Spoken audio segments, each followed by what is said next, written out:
क्योंकि सोच समझकर को तो ये मार्गारेट अल्वा को भी उतारा गया है। एक लंबा अच्छा खासा एक्सपीरियंस वो रखती हैं, क्योंकि 744 का आंकड़ा होगा और 372 जो कि मैजिकल फिगर होगा, और क्योंकि 394 बीजेपी खुद रखती है। और बीजेपी के साथ साथ जो एनडीए गठबंधन में नहीं है, कुछ ऐसी भी पार्टीज है जैसे कि हमने नाम गिनाया, अकाली दल हो गई, वाईएसआर, सीपी हो गई और शिंदे गुट के हो गए, तमाम जो सांसद हैं, टीडीपी हो गई।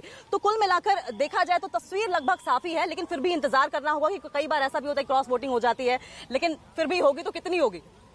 लेकिन इसी बात की आशंका है लगातार, और जो सत्ता पक्ष है यानी कि एनडीए, वो लगातार इस बात का दावा कर रहे हैं कि अभी इस वक्त एनडीए के समर्थन में जितने भी सांसद आए हैं, राजनीतिक दल आए हैं, जब परिणाम आएंगे इस चुनाव के तो दुनिया देखेगी कि उससे ज्यादा लोगों ने मतदान किया है एनडीए के उम्मीदवार जगदीप धनखड़ को। और ऐसा ही कुछ राष्ट्रपति के चुनाव में भी देखने को मिला था, और उसी तरह की रणनीति पर सत्ता पक्ष यानी बीजेपी यानी एनडीए अब आगे बढ़ता नजर आ रहा है। लेकिन जो सबसे खास बात है वो ये है कि आखिर ये अपने किचन से ही क्लाउड किचन का कारोबार करते हैं। दिन में 4-5 घंटे ज्यादा काम करते हैं, हर महीने 1.5 से 2 लाख कमा लेते हैं। इनसे सीखना है तो फ्रीडम ऐप को अभी डाउनलोड कीजिए। पक्ष इस तरह से क्यों टूटता नजर आता है जब बेहद खास मौके होते हैं, ये भी एक बड़ा सवाल है, क्योंकि राष्ट्रपति के चुनाव में भी यही देखा गया था कि कई ऐसे राजनीतिक दल जो इस वक्त विपक्ष में हैं, विरोध में हैं, उन्होंने अपनी असहमति जता दी थी राष्ट्रपति पद के उस उम्मीदवार को लेकर के जो विपक्ष ने तय किया था, और वो एनडीए के साथ चले गए। यानी सत्ता पक्ष ने जो तय किया उस उम्मीदवार को मतदान किया गया ऐसे लोगों की ओर से जो विपक्ष में भी बैठे हुए हैं और माने जाते हैं। और कमोबेश कुछ वैसे ही हालात आज उपराष्ट्रपति चुनाव के वक्त भी देखे जा रहे हैं। कई ऐसे राजनीतिक दल हैं जो एनडीए का हिस्सा नहीं भी हैं, बावजूद उसके वो एनडीए उम्मीदवार के पक्ष में मतदान करेंगे। लेकिन विपक्ष को एकजुट होना चाहिए था, क्या और क्यों वो रणनीति ऐसी नहीं बना पाए, ये विपक्ष को सोचने की बात है। लेकिन आज की तारीख इसलिए भी भारत के लिए अहम है क्योंकि एक नया उपराष्ट्रपति भारत को मिलने जा रहा है, और इसमें बहुत वक्त नहीं लगेगा। प्रक्रिया इसकी शुरू हो चुकी है। जहां पर हम मौजूद हैं, यहीं इसी सदन में, इसी भवन में ये पूरी प्रक्रिया चल रही है कि कैसे अब आज उपराष्ट्रपति भारत को नया मिलने जा रहा है, और देर शाम तक के इस नाम का ऐलान भी हो जाएगा। और इसमें कोई बहुत ज्यादा दुविधा भी नहीं है, क्योंकि जगदीप धनखड़ या फिर मार्गारेट अल्वा। जगदीप धनखड़ जो कि बीजेपी एनडीए के पक्ष से उम्मीदवार हैं, बंगाल के वो राज्यपाल रह चुके हैं। मार्गारेट अल्वा जो भी बड़ा लंबा तजुर्बा रखती हैं और वो भी मंत्री पद पर काबिज रह चुकी हैं। जब वो केंद्र में सरकारें रही है, इंदिरा गांधी की सरकार में वो रही है, राजीव गांधी की सरकार में रही है, नरसिम्हा राव की सरकार में वो रही है। लेकिन बहुत सारी ऐसी बातें हैं कि विपक्ष अपना उम्मीदवार क्या ऐसा कोई बना सकता था कि एक कड़ी चुनौती यहां सत्ता पक्ष या एनडीए को मिलती, ऐसा अभी तो दिखाई नहीं दे रहा है। इसकी औपचारिक घोषणा शाम को ही होगी। लेकिन अगर चुनाव आंकड़ों का खेल है तो अंकिता, हम इस बात को मान सकते हैं कि जिस तरह की रणनीति पर विपक्ष को काम करना चाहिए था, लगातार ऐसे बेहद अहम मुकाम पर चुनाव के वक्त में वो काफी हद तक के बिखरते नजर आते हैं, और ये चिंता का भी विषय है उनके लिए। बिल्कुल, लेकिन ये एक पॉइंट आपने बहुत सही बीच में उठाया था प्रशांत, की मंथन मनन की जरूरत है, क्योंकि ये पॉन्डर ओवर करने की जरूरत है विपक्षी पार्टियों को कि आखिर लूप होल कहां रह जाता है। क्योंकि जिस तरीके से हमने राष्ट्रपति चुनाव की बात कीजिए, अगर याद करें तो प्रशांत, देखिए उन्होंने द्रौपदी मुर्मू का नाम सामने किया, एक ऐसा चेहरा जिसको कोई नकार नहीं पाया। विपक्षी पार्टियां चाहती भी थी कि उसका विरोध किया जाए, लेकिन वो ऐसा दांव, ऐसा ट्रम्प कार्ड खेला गया था बीजेपी की ओर से कि वो चाहकर भी ऐसा नहीं कर पाई। क्या ये छोटे छोटे पॉइंट्स हैं जिनको बैठकर मंथन करना चाहिए तमाम विपक्षी पार्टियों को? आखिर ऐसा क्यों होता है कि जब जिस तरीके से प्रशांत कह रहे थे कि कोई इंपॉर्टेंट डे हो, कोई इंपॉर्टेंट पॉइंट हो, उस टाइम पे यूनिटी होने की बजाय बिखराव दिखाई देता है प्रशांत? और यही तो सियासत होती है। अगर ये सियासी तरीके से होते हैं चुनाव, इसमें राजनेताओं की भागीदारी होती है, तो इसमें सियासत तो होगी ही। और सबसे बड़ा कदम होता है जिसे हासिल करना होता है राजनीतिक दलों को, वो होती है जीत। किसी भी तरह से वो जीत हासिल करके दिखाएं, जो भी संवैधानिक प्रक्रिया है उसके तहत। और आज इसीलिए ये दिन, तारीख बहुत अहम है, क्योंकि जगदीप धनखड़ और मार्गारेट अल्वा आमने सामने हैं, उपराष्ट्रपति पद के दोनों उम्मीदवार हैं। और जिस तरह से विपक्ष ने मार्गारेट अल्वा को अपना उम्मीदवार बनाया है, कई ऐसे राजनीतिक दल हैं जो उनके साथ होने तो चाहिए थे विपक्ष में होने के बावजूद, लेकिन वो नहीं है उनके पक्ष में। एनडीए ने जिन्हें अपना उम्मीदवार बनाया जगदीप धनखड़ को, आखिर क्यों उनके पक्ष में वो राजनीतिक दल भी हैं जो एनडीए का हिस्सा नहीं है? ये एक बड़ा प्रश्न भी है, और ये सोचने का विषय विपक्ष के लिए है। क्योंकि जिस तरह की रणनीति बनाई गई है, आंकड़ों में अगर देखें तो जितने वोट चाहिए 50% तो सिर्फ इकलौते बीजेपी के पास इस चुनाव में है।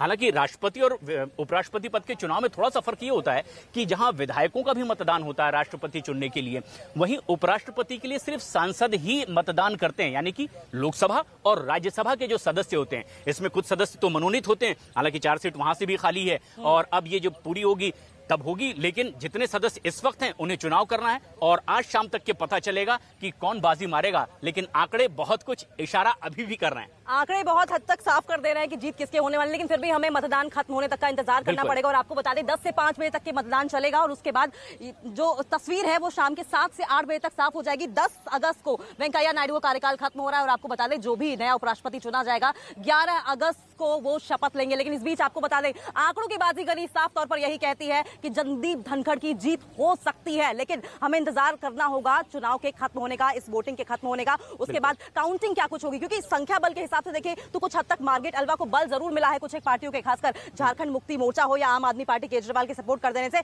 लेकिन बल अलग चीज है, संख्या बल कहीं ना कहीं अब भी जगदीप धनखड़ के फेवर में दिखाई दे रहा है। लेकिन अब लगातार क्योंकि आंकड़ों की बाजीगरी की आप बात कर रहे थे, साफ तौर पर एक बड़ा पॉइंट यह है, आपने कहा जीत मैटर करती है, बाय हुक और बाय क्रुक जीत मैटर करती थी। लेकिन अगर ममता बनर्जी की पार्टी अगर प्रशांत देखें टीएमसी 36 सांसद तो वहीं से सीधे सीधे आ रहे हैं, अगर इस तरह की छोटी छोटी पार्टियों को मिला दिया जाता तो क्या मार्गरेट अल्वा मजबूत स्थिति में होती, थोड़ी सी टक्कर दे सकती थी? लेकिन क्या उम्मीदवार के चयन को लेकर ही विपक्ष लड़खड़ाता चला जा रहा है, चाहे राष्ट्रपति पद का चुनाव हो या उपराष्ट्रपति पद का? क्या नाम को लेकर ही सहमति ना बन पाना विपक्ष के बिखराव की एक बड़ी वजह है? ऐसे बहुत से बिंदु हैं जिस पर पूरे विपक्ष को एक साथ लड़ना होगा और इस बात को पर चिंतन मंथन करना होगा, क्योंकि लगातार अगर कई ऐसे राजनीतिक दल हैं जो सत्ता पक्ष बीजेपी का विरोध कर रहे हैं तो एकजुट होकर के वो जीत हासिल कर सकते हैं। लेकिन ये सोचने का विषय विपक्ष के लिए है। आज सबसे खास बात यह है कि अगर उपराष्ट्रपति का कार्यकाल 10 तारीख को खत्म हो रहा है या एम वेंकैया नायडू का 8 तारीख को उन्हें विदाई दी जानी है सदन में, जिस बात का ऐलान किया गया हरवंश सिंह की ओर से और राज्यसभा में इसका ऐलान किया गया था, क्योंकि अब 11 तारीख को देश को नया उपराष्ट्रपति मिलेगा जिनका शपथ ग्रहण 11 तारीख को होना है, क्योंकि एम वेंकैया नायडू जो इस वक्त उपराष्ट्रपति हैं 10 तारीख तक ही उनका कार्यकाल है। और ऐसे में दिखाई ये दे रहा है कि प्रक्रिया तो आगे बढ़ रही है, लेकिन वो उत्साह जो विपक्ष में होना चाहिए था संभवतः वो विश्वास और उत्साह विपक्ष में नहीं है। और उसकी वजह यह है कि आंकड़ों में अब विपक्ष अपने आप को पीछे महसूस कर रहा है। हालांकि जो विपक्षी दल हैं वो लगातार इस बात को दोहराते चले जा रहे हैं कि हम लड़ाई नहीं छोड़ेंगे, हम लड़ते रहेंगे, लेकिन लड़ाई तो जीतने के लिए लड़ी जाती है। और यही सबसे अहम बात है कि जीतने के लिए जो आंकड़ों की जरूरत होती है विपक्ष क्यों नहीं जुटा पाता, क्योंकि बीजेपी शुरू से लोकसभा में जब 2014 में सत्ता में आई थी तब लोकसभा में उनके पास आंकड़ा तो था, लेकिन राज्यसभा में यह आंकड़ा उनके पास उस तरह से नहीं था जिस तरह से लोकसभा में उनकी मौजूदगी थी, उनके सदस्यों की तादाद थी। और यह भी एक बेहद अहम बात है कि क्यों आखिर ऐसा होता चला गया, जिसे उच्च सदन कहा जाता है यानी कि राज्यसभा कहा जाता है, वहां पर भी सत्ता पक्ष के सदस्यों की संख्या बढ़ती चली गई। और वो होता इसलिए भी है क्योंकि अगर राज्यों में एक के बाद एक सत्ता पक्ष की सरकारें आती चली जाएंगी तो वहां से चुने जाने वाले सदस्यों की संख्या बढ़ती चली जाएगी और वो सदस्य होते हैं राज्यसभा के लिए चुनाव लड़ने वाले। और क्या ऐसा ही होता चला गया कि सत्ता पक्ष ने अपनी एक लंबी स्ट्रेटेजी बनाई, बीजेपी ने एक ऐसी लंबी स्ट्रेटेजी बनाई जो लॉन्ग टर्म में उसका असर दिखाती। वो बीजेपी जो सिर्फ लोकसभा में ही अपने आंकड़े दिखा पाती थी, राज्यसभा में भी उसके पास उसके पक्ष में आंकड़े आते चले गए और इसके लिए एक बेहद दूरगामी रणनीति बनाई गई। और वो रणनीति इसी बात के लिए थी कि जब कभी इस तरह की नौबत आए कि राष्ट्रपति या उपराष्ट्रपति पद का चुनाव हो या फिर कोई बड़े फैसले करने हो जो सत्ता पक्ष चाहता है यानी एनडीए या फिर बीजेपी चाहती है, तो वो अपने मन मुताबिक उसे अंजाम तक पहुंचा सके। और इसीलिए भी हमने ये देखा कि किस तरीके से खासतौर पर बीजेपी एक लंबी रणनीति के साथ काम करती रही है और उस रणनीति के तहत असर आज दिखाई देने लगा है कि अब सत्ता पक्ष के पास ना सिर्फ लोकसभा में बल्कि राज्यसभा में भी एक बड़ा आंकड़ा है जो तेजी से बढ़ता चला गया। और सबसे खास बात यह भी रही है कि अब जबकि उपराष्ट्रपति पद का आज चुनाव हो रहा है 10 बजे से 5 बजे तक का वक्त, और देर शाम आते आते देश को पता चलेगा कौन है देश का नया उपराष्ट्रपति।